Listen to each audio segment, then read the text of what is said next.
Hello. So we'll start with our another lecture series on big data analytics and ubiquitous computing. So here we'll see first big data analytics. In this, we'll see big data is Apache Spark, how it performs big data analytics, resilient distributed data sets, then Spark libraries like SQL Data Frame, machine learning library, GraphX, and streaming. Then we'll see in detail parallel FP growth, PFP. So in the big data, what is big data? So big data is a kind of data which is very large in volume, which is around terabytes or petabytes in the current scenario, which is having variety, means different type of natures were there, structures were there, too many type of semi-structured data, unstructured data. These are called variety, and which could be having various variety within our data.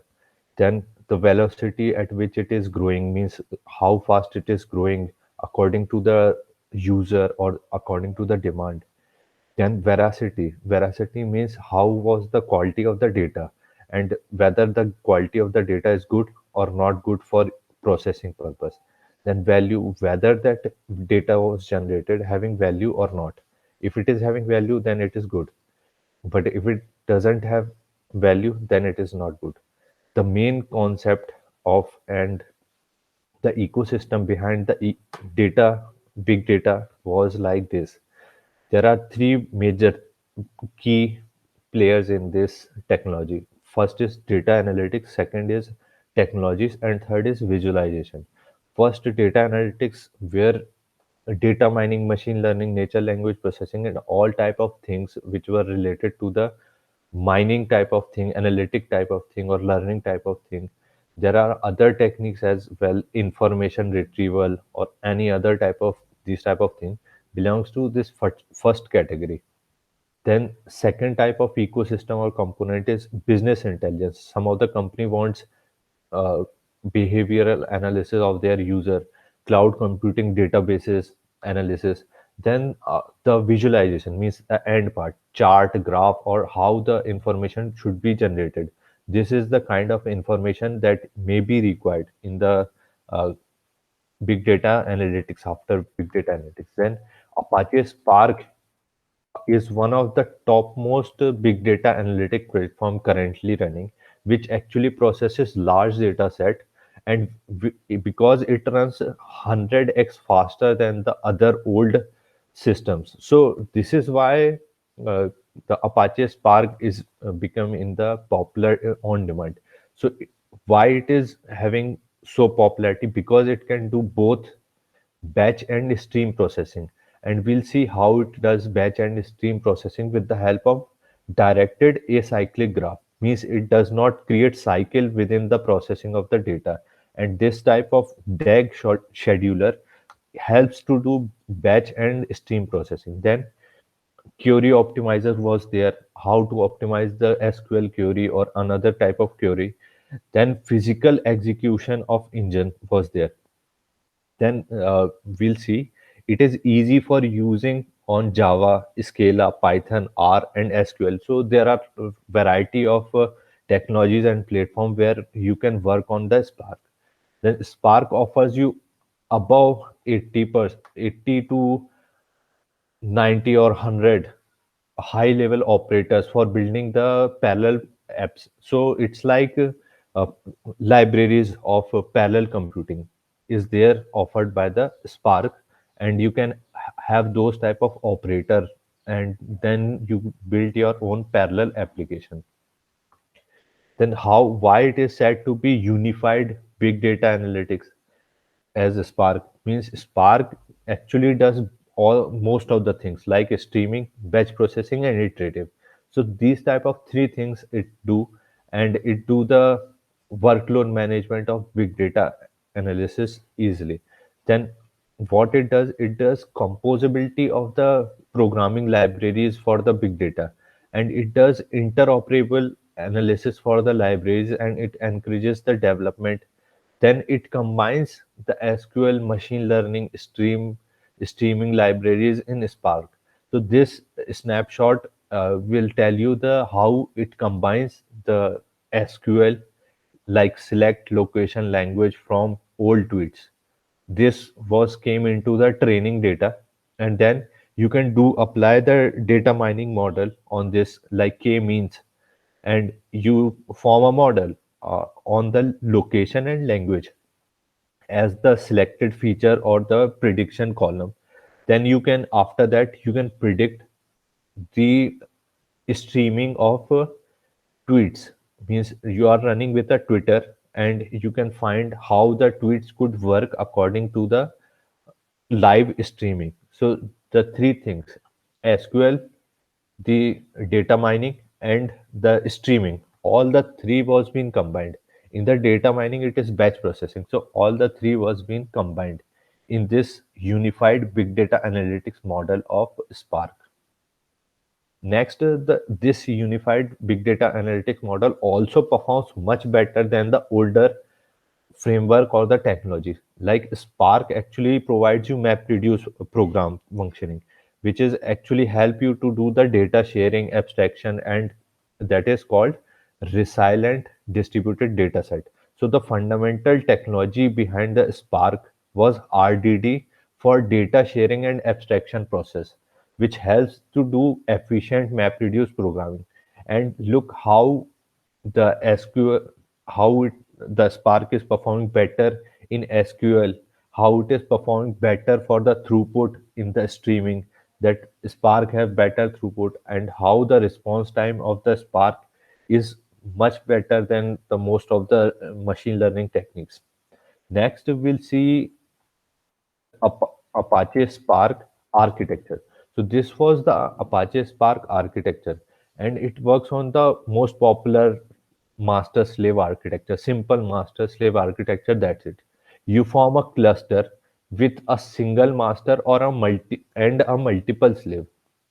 So you don't have to bother about how you manage the master-slave architecture, or it is based on the simple architecture. Then Spark depends on the two most fundamental concept of abstraction, which helps you to do the parallel computing.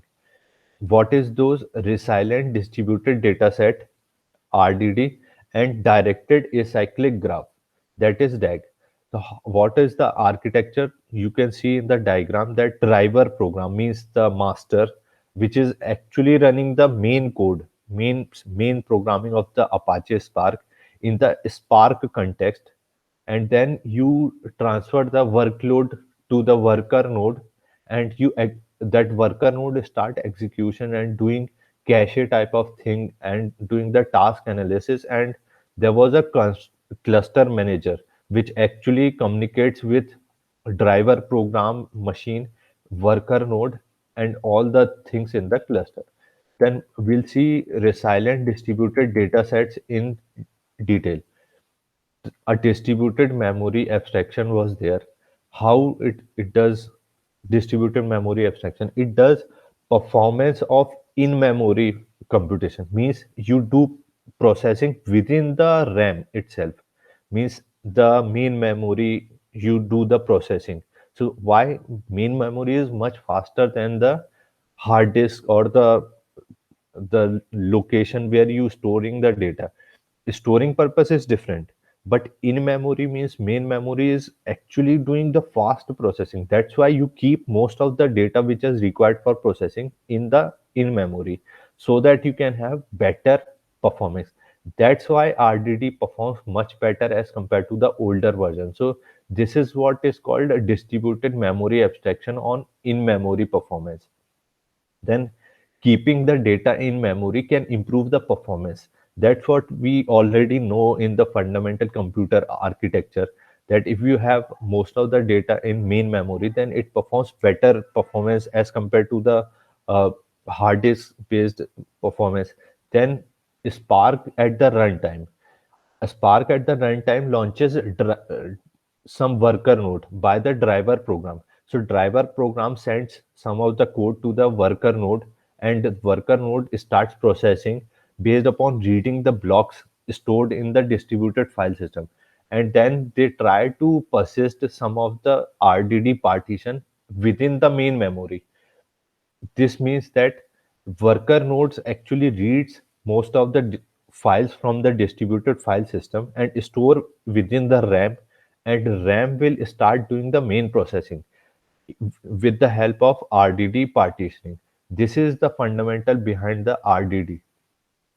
Then RDD, how it works, it is based upon the two fundamental concept. It calculates graph of a predefined graph of the how the structure and the flow of the process should go for the data set.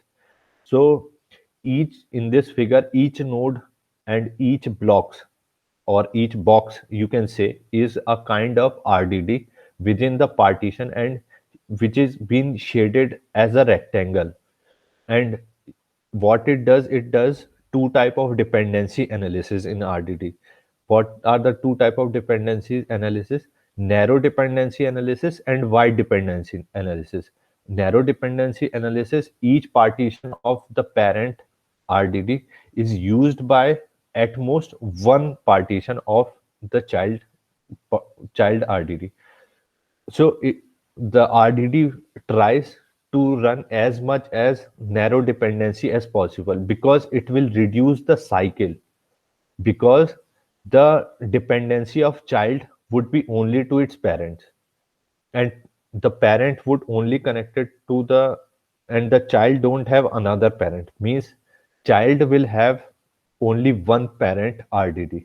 This is the concept of a narrow dependency. Then wide dependency, multiple child partition may depends on it, means parent could have multiple child or child could have multiple parent. This is called wide dependency, and this type of wide dependency should be avoided while programming if you want fast processing. This is where RDD prefers to have narrow dependency, but we know we are doing programming, so both narrow dependency and wide dependency would be there, and that's why the next concept for the directed acyclic graph comes into the picture. So in the figure you can see the narrow dependency, very simple dependency, and very simple union you can do, very simple join you can do. But in the wide dependency there is multiple crossing of the data set generation was there for the group by and for the joining and union type of things. So wide dependency means complex structure of the data processing for child and parent RDDs. Then the next concept was directed acyclic graph. How to remove those acyclic means cyclic graphs. So that's where the fundamental concept of graph theory, directed acyclic graph, is used for performing the sequence of computation. Means there was a sequence of computation according to the directed acyclic graph formed by the RDD, where each RDD was a kind of partition, like it was shown earlier as well. So rectangle you can see as the RDD. So rounded rectangle you can see as RDD, which is containing some part of the data. Then you actually do the execution of the process, like count you want, like you want to save something, then the RDD would be used. So the scheduler will actually try to do the lineage graph analysis. And in this lineage graph analysis, it builds a DAG, means directed acyclic graph based upon the stages of execution. So RDD forms a lineage graph for the directed acyclic graph based on the stages of execution. This acyclic graph will actually help you do the efficient programming with the help of RDD, and then each stage contains with narrow dependency. So that's what I was telling. The directed acyclic graph wish and wants to have the directed acyclic graph with the help of narrow dependency, and the boundaries of the stages are shuffled operation required for the wide dependency. So So when you have the boundary of stages, and you form two different stages. Whenever there is requirement of wide dependency, you form two stages. So RDD forms two stages for the case of wide dependency. But in the narrow dependency, it do for the only single stage, one stage in the narrow dependency. So the scheduler will actually compute the missing partition, keep on doing the missing partition for the computation of each RDD until all the RDD was being completed. This was like fault tolerance type of thing for the scheduler. But I hope you had understood that it forms various stages in case of wide dependency, and it forms a simple stage, one stage for the narrow dependency. So narrow dependency was solved within the stage, and when there is a wide dependency, it forms stages. Means stage one with all the narrow dependency, stage two with all the narrow dependency. Then stage one and stage two was being combined within the stage, forming the whole stage 3, because it is having a wide dependency. So it tries to avoid as much wide dependency as much as possible. That's why means directed acyclic graph would actually help to do the analysis. Next, so we'll see Apache Spark as the combination of SQL, streaming, and the complex analytic model. Like Spark libraries, example SQL and data frames, machine learning library, GraphX, Apache Spark streaming.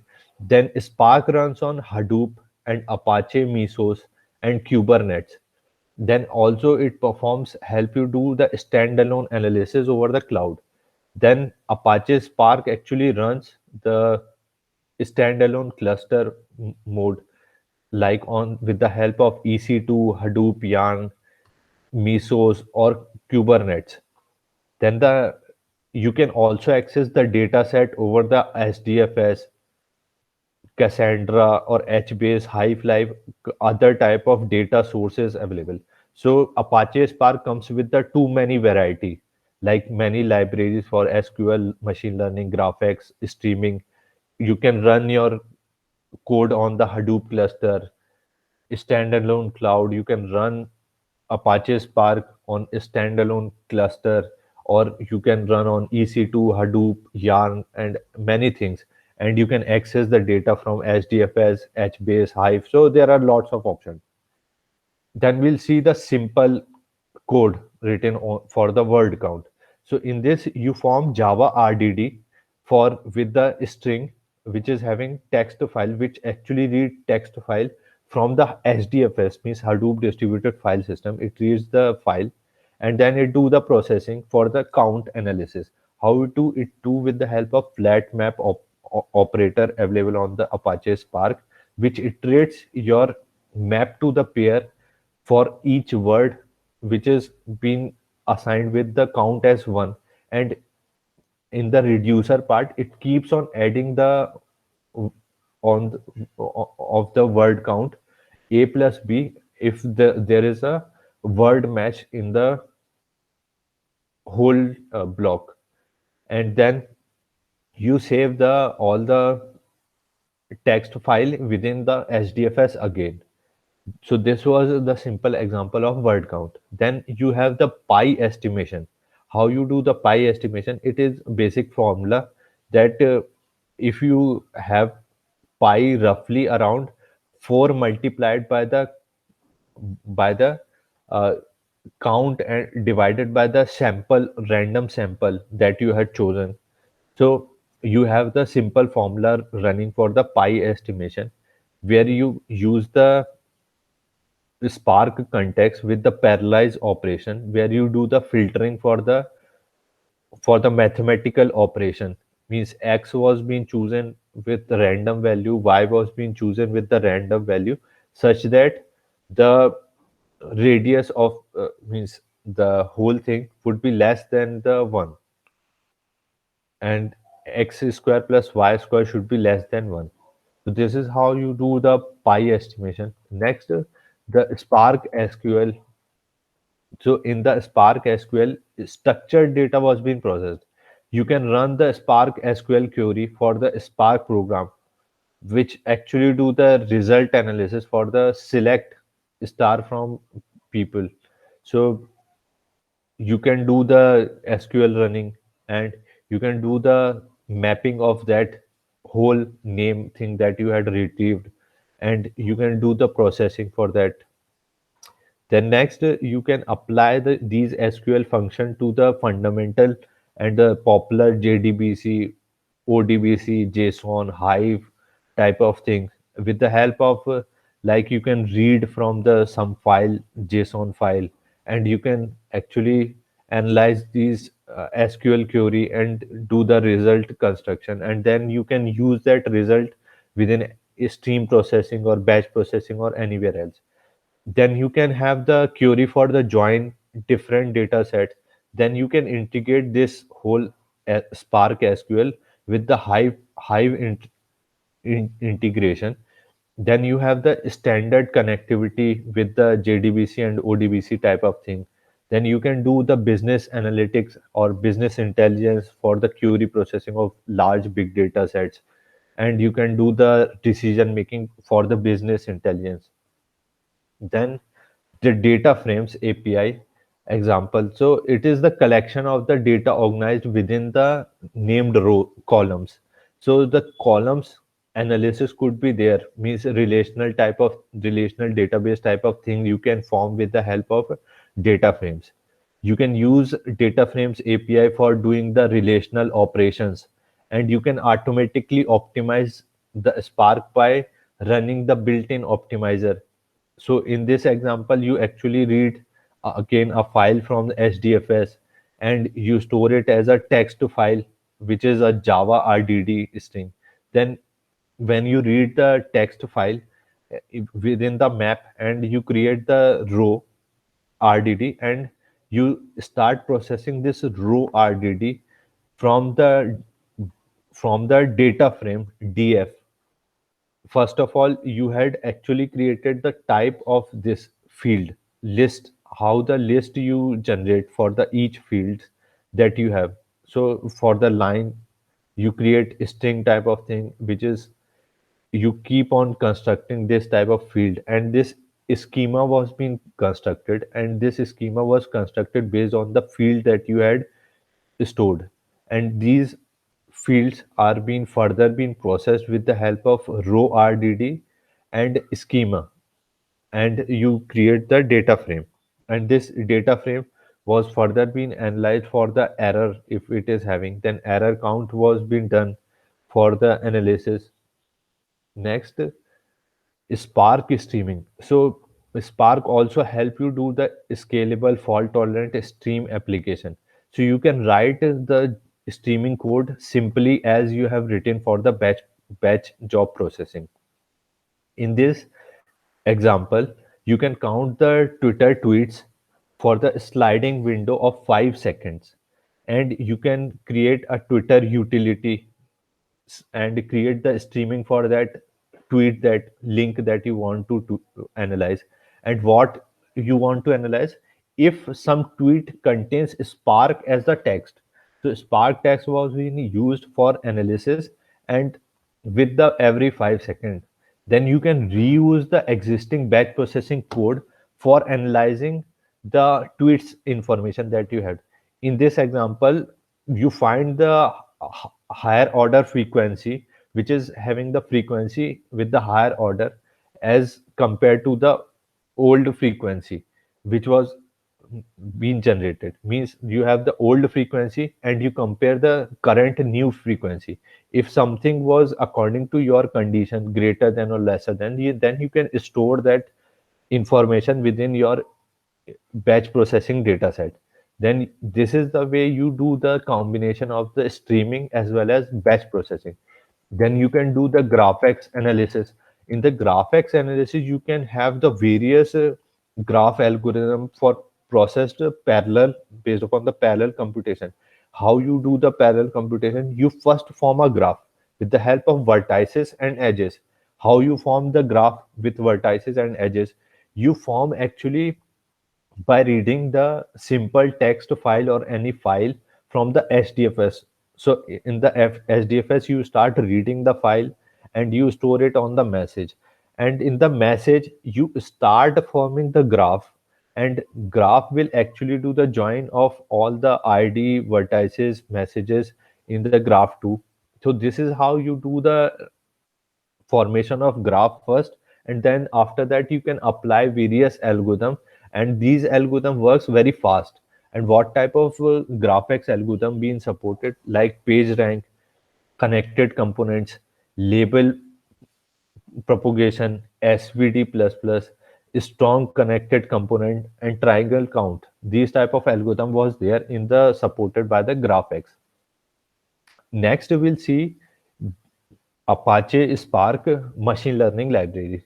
In the Apache Spark machine learning library, you have scalable machine learning utilities. So there are these applications which are having the parallel and machine learning libraries that actually works faster than the linear algorithm. And the parallel algorithm for the classification are like logistic regression, naive Bayes. Then regression was there for generalized linear regression, and you can have the decision trees like random forest, gradient boost tree. You can do recommendation with the help of alternative least square. These are the algorithm, fundamental algorithm for machine learning. You can do clustering with the help of k-means, GMM, and then you can do the topic modeling with LDA type of thing. Here we'll discuss frequent item set and association rule and sequence pattern mining in detail for doing the parallelization process in the next video.